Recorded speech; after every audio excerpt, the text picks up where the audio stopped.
Hello everybody. I'm going to go over in this video the Ulti holdings and trades. However, I'm also going to be adding this summary page for the rest of the week because we have declaration date next Monday. Let me make sure that's the right. Monday is the 15th, so actually I lied. I don't know why I thought it was Monday. I have it here as the 16th, but I will double check on the spreadsheet just to make sure. Actually, we have that here. Sorry, let me scroll. Yep, declaration date is the 16th. So that is correct there. So I'll be showing this every day, and I would have showed it in the weekly videos as well. Of course, I forgot about the weekly video this week with being sick and everything, so I'll go back and look at doing those. It would obviously have been this, but then also all of the detailed stuff with every single ETF that's been in the holdings and stuff, and where we looked at those. But anyway, so if we look at this, just as a reminder for those that haven't seen this before, this first line, line 4, is from the first distribution, which is only like 10 days. If we base this, one, notice that these right here are red, and it's because we're missing like the first day of trades for these, or well, I had to sort of recreate the first day of trades, so they may be close, they may not be, and it just did that based off of the holdings. Yeah, that was for the 29th. Yeah, obviously this one wasn't a declaration date, it was inception date. But the rest of these will be declaration dates. But that's why those are red, is because I was missing something there. And we only had, it just says that we had 800 shares. Sorry about clicking on things. And then, but the distribution actually ended up being $1 and 6.5 cents there for the 10 days. So really, it's really hard to choose what to use here, because if y'all have been watching the single stock ETFs, when we went through that estimate review, if we looked at, or even if you watch the follow-up, if you looked at the last distribution, we had an estimate based on the IV, an estimate based on the short call premiums only, and then one on the short call net. And then we also had like the synthetic trades. Of course, we know those are probably going to be negative in most cases. But anyway, out of all of those, the best things to use, or the things that were the closest to the distribution announcement this month, was using the last distribution and the IV for the underlying stock. And in this case, Ulti has lots of underlying stocks that go in and out, and so there's no way to really just, look at that. And past distribution, we have like 2 weeks. So we have no clue how this, is going to come out to be calculated. I know I've been trying to, I need to work on it some more. Try to look at past data from the past month on those single stocks to see if I can try to get a better way to calculate, and I don't know that I will. And that'll take time as well. And I don't know if it's time that I have, unfortunately, as we get into the summertime. But so anyway, just to go across the lines here. So on the right hand side of this, we have, if we used all short call premium, and I just did earnings per share here, it would have been 82. They earned 82 cents. Again, red, because that some of this data is recreated. And I don't know, it looks like it's closer to the short call premium, but that still doesn't make it the best calculation as as we go forward. But then we can see here the total of all the trades, all the short call trades, all the synthetic, all the stock, which then gives us a total amount for all the trades. So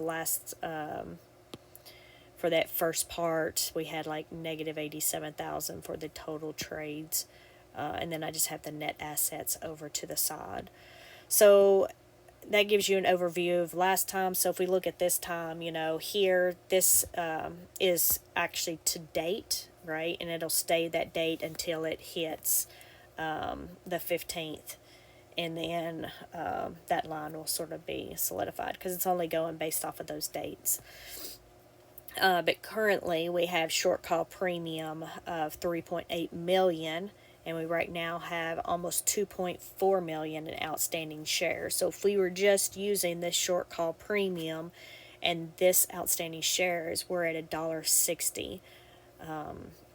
And we're 18 days in here, and we have at the top that we're looking at a 23-day cycle for this one, trading day cycle. So we have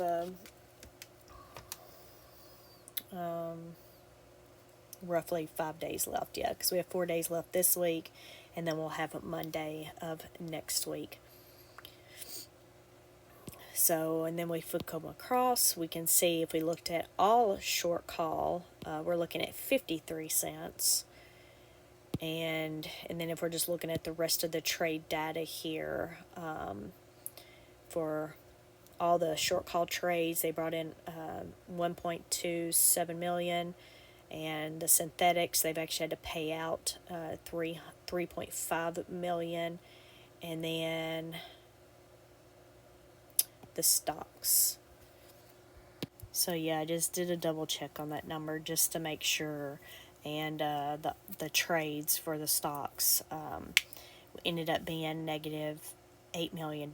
So it actually cost them more by owning the stock and having to sell it versus if they would have just done them as a synthetic. So what they had done, they had started going to the stock because that's what they wanted to do, and then they did that, all of them, on March 25th, and then the next week, due to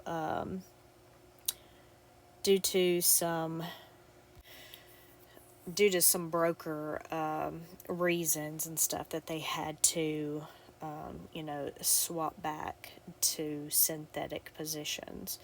And of course, if you remember, that was the day we had issues because of the data was not reflecting correctly, and I had sent an email, and he had came back and said there was issues and that they had to get those fixed, which apparently also meant, I didn't realize at the time, that meant that they were going to have to halt trading on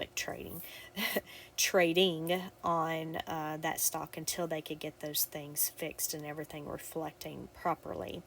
But by doing that, because that was only like a week apart from the day they bought the stock, from the day they had to sell all of it, that ended up costing a significant amount of money here. If we look at this, $8 million. We look at on our synthetics, we've only lost $3.5 million. So anyway, so that's put our total trades now for this time frame at negative $10 million. Now, I don't know, I couldn't tell you how much we would have lost if those were synthetic positions to begin with. I don't know.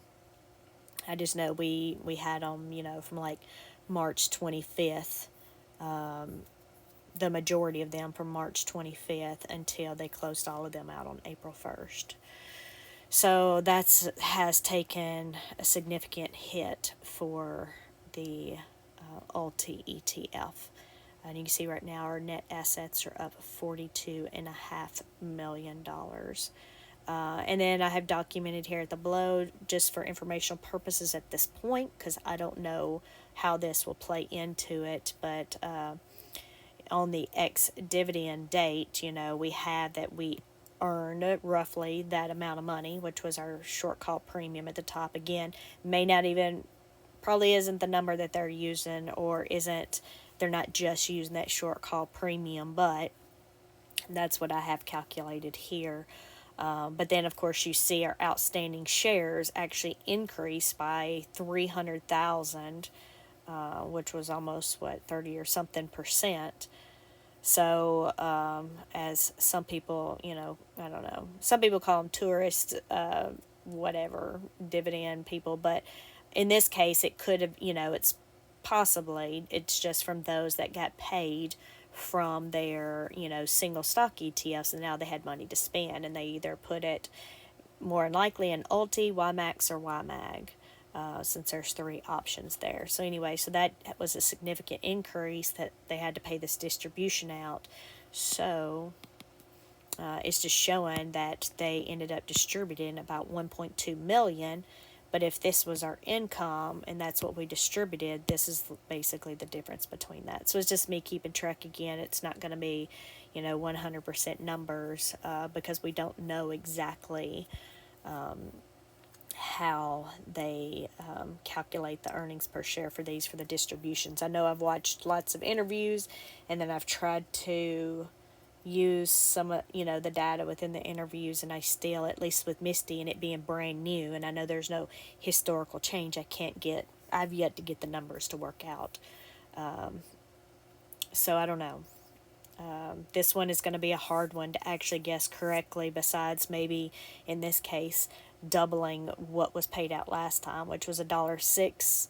So that was for 10 days. And some people might look at it as half a trading, because total days trading is usually around 20.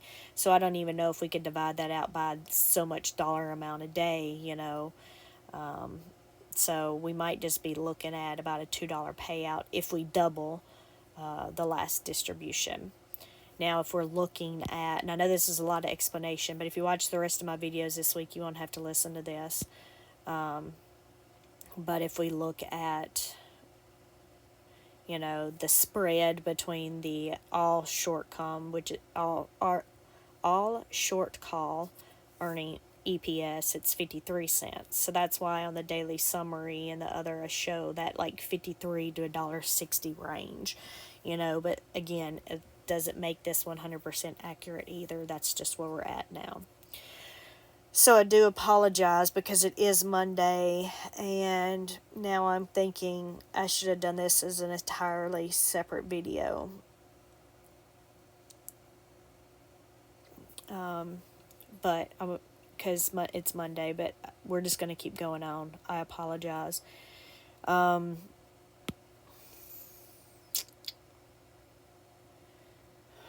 Obviously, it's day 1 of Monday, right? So we had lots of trades going on here, and I just realized that I'm doing this video and I didn't even prep the spreadsheet. Not truly, I didn't finish. I am so sorry. Here, I'm going to pause the video. I'm going to try not to turn it upside down, because obviously I messed that up this weekend or Friday when I did that other video. But I'm just going to pause this so I can try to fix this without having to start over. Alright, so I did format this. However, I am just going to go over the 3 closed on this screen, and then we'll go over the new and added ones on the holding screen. So, as you can see, they closed out of the synthetic for the Altimmune on lines 3 and 4. And then they closed out of ARM completely. And MSOS, as you can see here on line 36 and 37. So they've closed out of all of those positions. And I didn't look, but now that I think about that, on the roll-up, I didn't keep on the ones that were removed, therefore you don't see those trades. So I do apologize if anybody watched the roll-up, but if we removed them, I didn't think to keep them on here. And the only reason I thought about that, because I was curious as to what their IVs were, because I remember ARM being the lowest at 19, ranked 19 out of all of them, so it was 62%. Altimmune was 112. It was number 8, and MSOS was number 9 at 109%. So, interesting. But, so we've closed out of those, but what we'll do is we'll just go to the holdings, because we're going to have all of the new trades that were put on here, and I went ahead and formatted this while I had my video paused, but if we go across the top here, it looks like we've gone up 6 cents today. We have 18 tickers here, 42.7 million in net assets, almost 4 million in outstanding shares, and our short call premium for the net has been 53 cents a share. If we're just looking at the premium, it's $1.60 a share, but we had already went over those, so yeah. So CleanSpark here. CleanSpark added 280 contracts to the synthetic position, and then they opened up a new short call for the week for 1,461 contracts at 35 cents a share, expiring. Let me close that. There we go. Expiring on Friday. With the strike price is $17. So our synthetic and our short calls $17. We're currently at $15.36, so we're underneath that strike price by 10%. And this stock went down by 2% today. If we move on to Coinbase, they added 9 contracts to the synthetic, created a new short call position with 87 contracts at $3.70 a share, expiring this Friday with a strike price of $2.75, and we are currently 7% below that strike price. And the stock actually came up 7% today. Alright, if we move on to Carvana, they added 34 contracts to the synthetic, and they opened up 269 contracts for our short call for this week at $1.10 per share. The strike price for Friday, that will expire Friday, the short call that will expire Friday has a strike price of $88, and we're currently 6% below that strike price, and the stock went down 1% today. They added 96 contracts to the synthetic, and then they created a new short call position for the 96 contracts at 73 cents a share. And actually this will expire next Friday, but that new short call has a $21 strike price, and we're under that by 3%, but they didn't add it to the existing one because, as you can see, it has a $20 strike price, and we're already over that by 30 cents. Of course, we have 1,000-something contracts there, so, but that did come up 5% today. If we move on to GigaCloud, this is one of those they had to pay to close out on Friday, and as of today, they're back in the game with GigaCloud technology. They created new positions for the synthetic and short call for 677 contracts. You can see the per share amount there for the short call, and then that synthetic call, and then put there. This short call will expire next Friday. It has a $40 strike, and we're currently 16% below that strike price for the short call. This stock did go down 4% today. If we move on to Hut 8, they added 439 contracts to the synthetic position, and then they created the new short call for the week with 2,472 contracts at 12 cents a share. This short call will expire on Friday, and the strike price is at $10 along with the synthetic, so we're both 10. But the current price is $9, so we're 10% below that. And it looks like the stock came up a whole 2 cents today. And then we have a new one here, so I didn't go over the new ones just yet.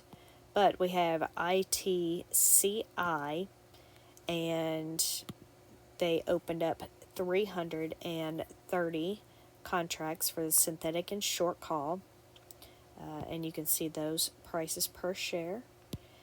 And ITCI is Intracellular Therapies, Inc. I guess they couldn't get ICTI, so they did ITCI and swapped the CT there. So that might get a little confusing, but this is healthcare and a drug manufacturer industry. And then if we move over, well, let me move up first. And we can see that the short call for this one will not expire until next week. We have our short call strike price of $75, and we're currently 10% below the strike price. And this stock went down 1% today. Then we have LabU. They added 27 contracts to the synthetic and created the new short call that will expire this Friday with 197 shares at $2.61 a share. You see the strike price for the short call is $120, and we are currently 5% below that strike price. And this stock went up 1% today. Mara. They didn't change the synthetics, but they did create a new short call that will expire this Friday for 980 contracts, which was 35 cents a share. The strike price is $20, and the stock is currently $17.95, so we're 10% below the strike price. This stock actually went down 3% today. Then we have Mind Medicine. They added 233 contracts to the synthetic, and then they created a new short call for 233 contracts at 50 cents a share. And that short call, neither one of these expire until next week, but I'm going to guess either they created the new short call either because this other one is really close, or maybe it was over it at the time. But you see it's only 11 cents from that strike price, or 1%. But our new strike price for a new short call is $12, so we're currently 9% below that. And you see, it actually shows that Friday's close was $11. So today they went down 11 cents. We move on to MicroStrategy. They added 3 contracts to the synthetic and open up a new short call position expiring Friday for 15 shares at $35.95 a share for the short call.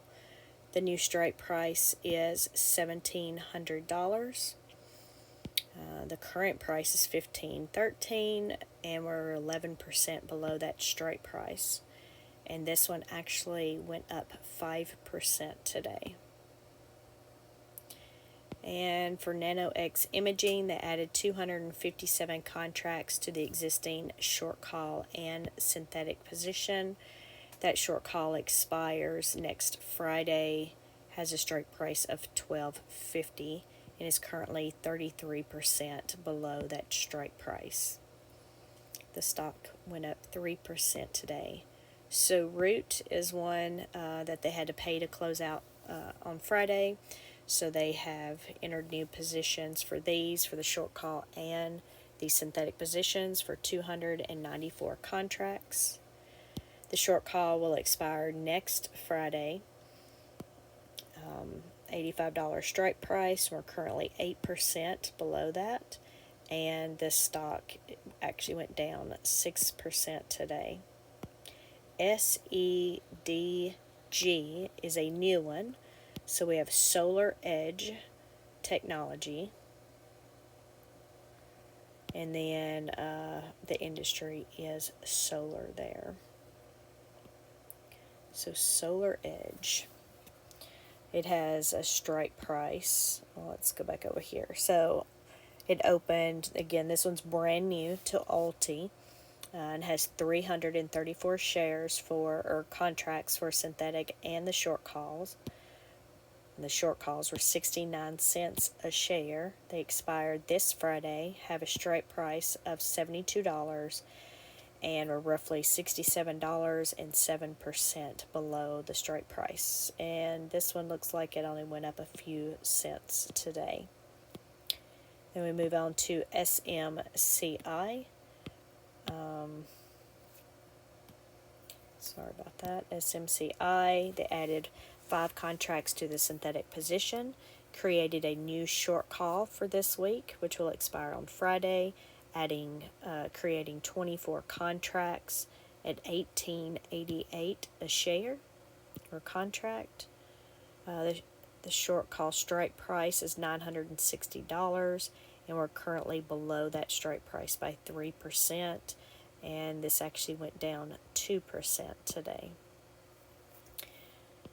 We have Vikings Therapeutics. They added 63 contracts to the synthetic position, added 296 contracts to the short call, created a new short call position, for 296 contracts costing 95 cents each.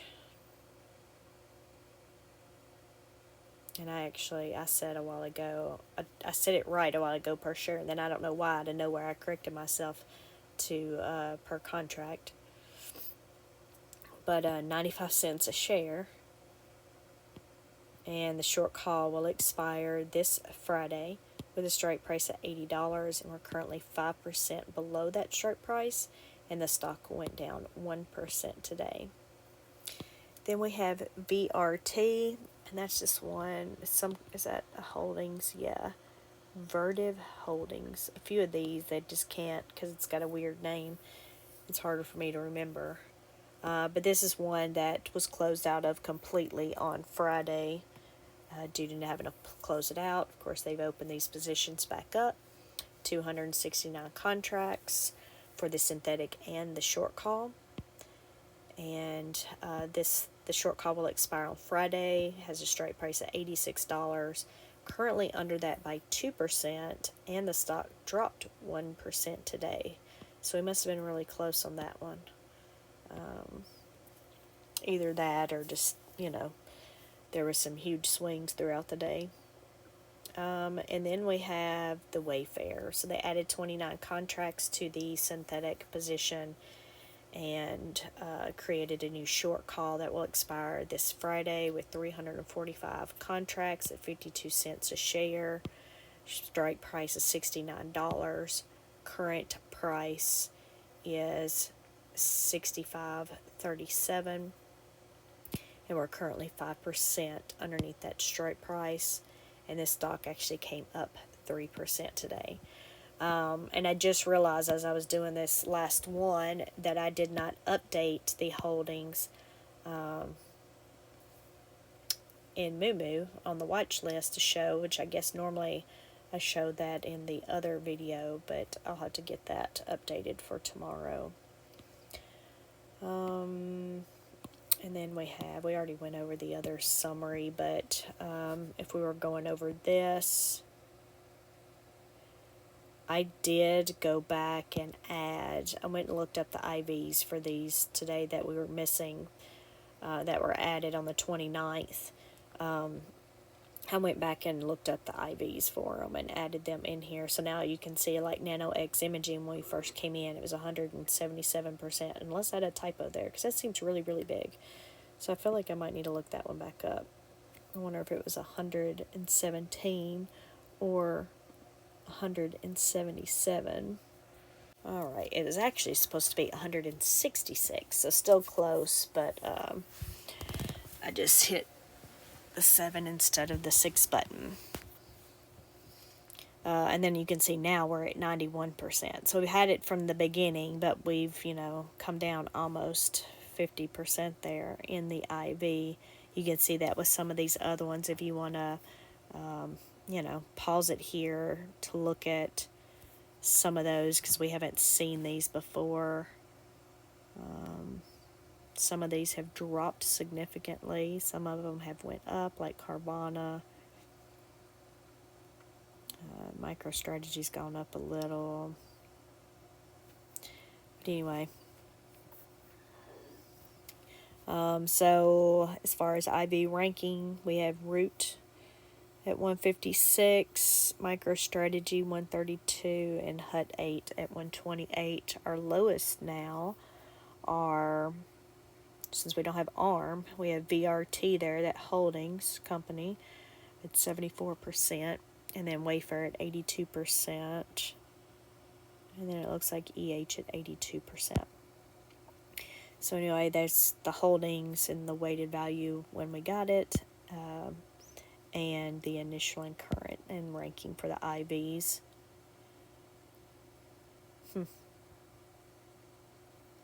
It's interesting. These look different. I don't know why those stopped showing as percentages, but fix that there. Something I could quickly do if you want to see those broken down by sector. And then I forgot to go back. No, I did. I went back and added the couple of days I forgot to add over the outstanding shares and net assets. If anybody wants to see the progression there, we've seen a lot of buy-in the past week or so.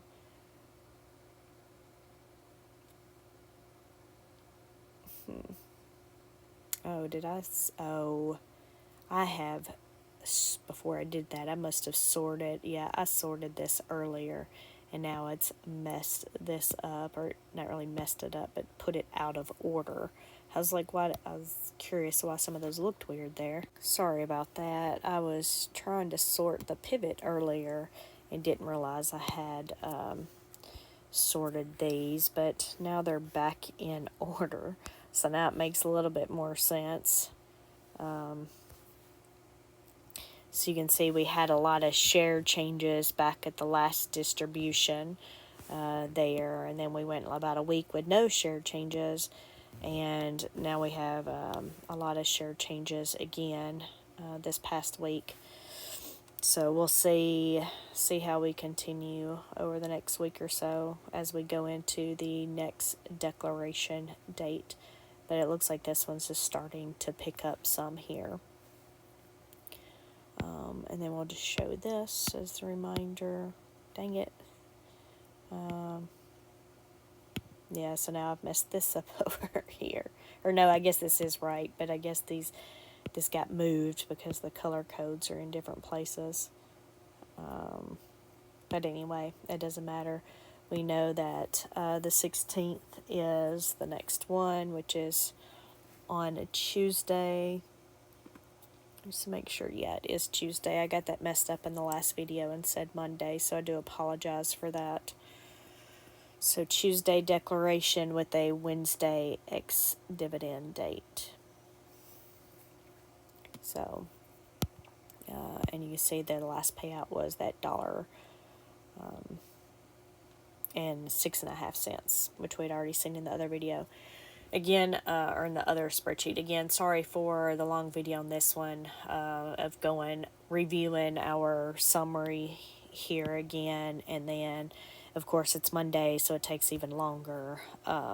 So I apologize. I won't explain this in as much detail for the rest of the week until, the next distribution, but I will have it on here.